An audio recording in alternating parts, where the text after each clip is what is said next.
Hello students, how are you.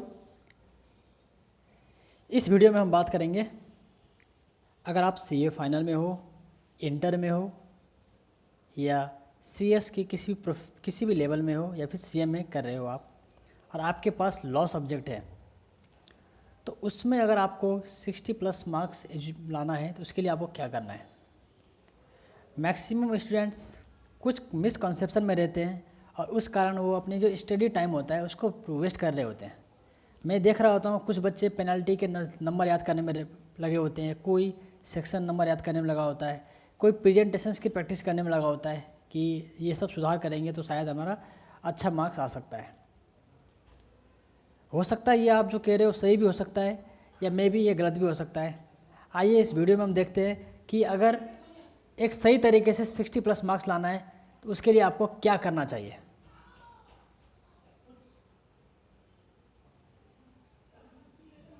सबसे पहला misconception आप लोगों का होता है कि हमें लॉ में अच्छा मार्क्स लाना है तो सर हमें सेक्शन नंबर तो क्वेट करना चाहिए ना। ये एक बच्चों का क्वेश्चन भी होता है। मेरा हमेशा आंसर रहा है कि आप सेक्शन नंबर याद करो, सिर्फ याद करो कंटेंट याद करने के लिए, चैप्टर को बंच बनाने के लिए, ताकि उस चैप्टर को पूरी तरह से आपको याद रहे। अगर आपको सेक्शन नंबर याद नहीं होता तो बिल्कुल याद मत करो। और इतना तक मैं एग्ज़ाम में कहता हूँ कि एग्ज़ाम में सेक्शन नंबर क्वेट करने की बिल्कुल कोशिश मत करना अगर आपको डाउट लग रहा हो तो। सेक्शन नंबर क्वेट करने से अगर आपको मार्क्स मिलना हो बिल्कुल सही नहीं है। बस इतना माना जाता है कि आप फाइनल लेवल में अगर हो तो अगर आप सेक्शन नंबर क्वेट कर देते तो आपका आंसर इंप्रेसिव हो सकता है, बस इतना है। उसका कोई लिंकेज आपके एग्ज़ाम की मार्किंग सिस्टम से नहीं होता। दूसरा मिसकंसेप्शन हमारे क्या होता है कि हमें क्वेश्चंस की आंसर को सीक्वेंस में करना चाहिए। जैसे अगर आपने 2A का पार्ट 2 उठा लिया क्वेश्चन का तो उसके बाकी सारे पार्ट आपको सीक्वेंस में करना चाहिए। बिल्कुल ऐसा भी नहीं है। ये भी हमारी एक मिसकंसेप्शन बनी हुई है कि हमें जो भी पार्ट हम उठा रहे हैं क्वेश्चंस के, उसके सारे पार्ट को साथ साथ करना चाहिए।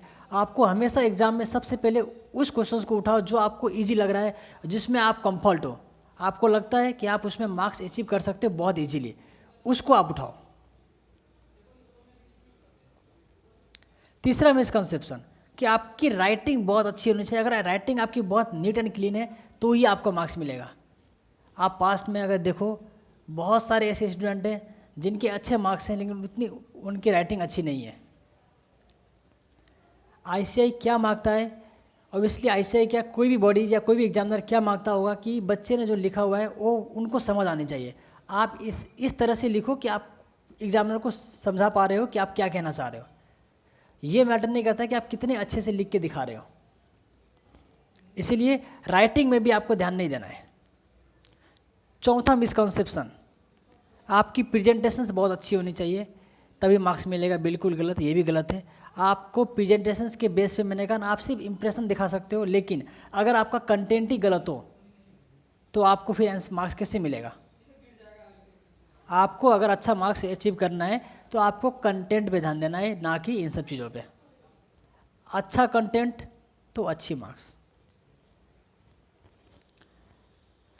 रिक्वायरमेंट्स क्या है, आपको क्या करने की ज़रूरत है। सबसे पहले बेटर अंडरस्टैंडिंग होनी चाहिए आपके पास कॉन्सेप्ट का। आप जो भी चैप्टर्स पढ़ रहे हो उसकी कॉन्सेप्ट को पूरी तरह से माइंड में फिट करने की कोशिश करो। थोड़ा भी गलती अगर आपको लग रहा है कि आप समझ नहीं पा रहे हो किसी कॉन्सेप्ट को, जिस भी टीचर से आप क्लास ले रहे हो उनसे पूछने की कोशिश करो, और ऑब्वियसली वो आपको गाइड भी करेंगे। लेकिन कोई भी प्रोविजंस का अलग मतलब निकाल के माइंड में सेट मत कर लो, क्या पता वही एग्जाम में आ जाए आप गलत क्वेट करके आ जाओ।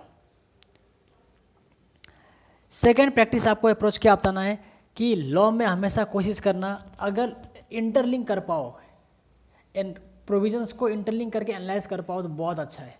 खासकर अभी न्यू सिलेबस में ऑलमोस्ट जो क्वेश्चन आते हैं, जो भी केस बेस्ड क्वेश्चन आ रहे हैं अभी भी लॉ में, वो इंटरलिंक पे ही रहता है। ओल्ड सिलेबस में फिर भी बहुत कम आ रहे हैं ऐसे, लेकिन न्यू सिलेबस में ऑलमोस्ट क्वेश्चन डायरेक्टर के तो एक सेक्शन को दूसरे सेक्शन से वो इंटरलिंक कर ही रहा होता है। तो आपको लॉ पढ़ते वक्त सेक्शन की इंटरलिंकिंग करना ज़रूरी है, प्रोविजंस का इंटरलिंकिंग करना ज़रूरी है।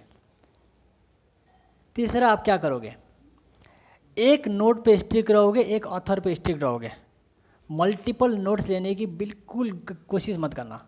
अगर आप मल्टीपल नोट्स प्रीफर कर रहे हो तो ऑब्वियसली है कि आप मल्टीपल नोट्स पे मल्टीपल टाइम डिवोट करोगे, लेकिन आप फुल सिलेबस रिवाइज नहीं कर पाओगे।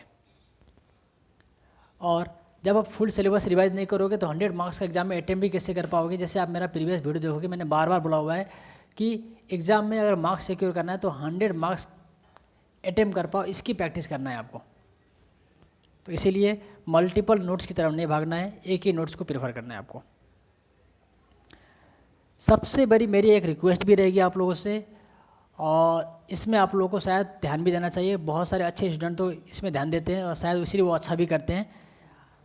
इसको ध्यान से सुनना आप। मैं ये आप लोगों को बोलना चाह रहा हूँ कि लॉ में, जैसे मैं लॉ की बात कर रहा हूँ अभी, तो सिर्फ मैं लॉ की बात कर रहा हूँ, जैसे ये बाकी हर सब्जेक्ट पे अप्लाई होता है। कोई भी टीचर्स ख़राब नहीं है, मैं पर्सनली बता रहा हूँ, कोई भी टीचर्स ख़राब नहीं है। लॉ में सारे टीचर्स बेस्ट होते हैं, और खासकर भी कोई भी टीचर्स अपने स्टूडेंट का बुरा नहीं चाहता। वो हमेशा यही चाहता है कि वो अपने स्टूडेंट्स को कैसे भी कैसे अच्छा रिजल्ट दे पाए। ऑब्वियसली बात है, जब अच्छा रिजल्ट देंगे तभी प्रमोशन करेंगे, तो इसलिए वो आपका बुरा तो नहीं चाहेंगे ना। तो कम से कम इस बात को आप नेगेटिव वे में मत लो कि वो अपना सोच रहे हैं। कोई भी टीचर्स हो, मैं देखता हूँ मल्टीपल टीचर्स रिविजन्स वीडियो डालते हैं, वो कोई भी टीचर्स जो रिविजन वीडियो डाल रहा है, बहुत कोई भी, मैं इतना कहूँ, वो अपना प्रमोशन बिल्कुल नहीं कर रहा। वो आपकी फ़ायदा देख के उसमें से कुछ हिस्सा बस लेना चाहता है, आपकी खुशियों से। वो पहले आपको खुशी देना चाह रहा है। इसीलिए मल्टीपल टीचर्स की तरफ नहीं भागना है। जिस टीचर से आपने क्लास ली हुई है उसी टीचर्स को फॉलो करो।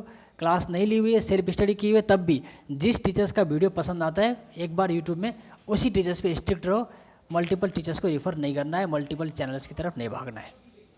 ये मेरी एक तरह से आप लोगों के लिए अपील भी होगी और मेरा रिक्वेस्ट भी होगा। ये जिस दिन आप कर लोगे उस दिन उस टीचर्स के लिए भी एक बहुत अच्छी बात होगी कि आपने उस टीचर्स की मान रखी, और साथ साथ आपने अपने लिए भी, फ्यूचर के लिए भी कुछ डिसीजन लिया। Thank you for watching this. I hope इससे आपको कुछ क्लैरिटी मिली होगी।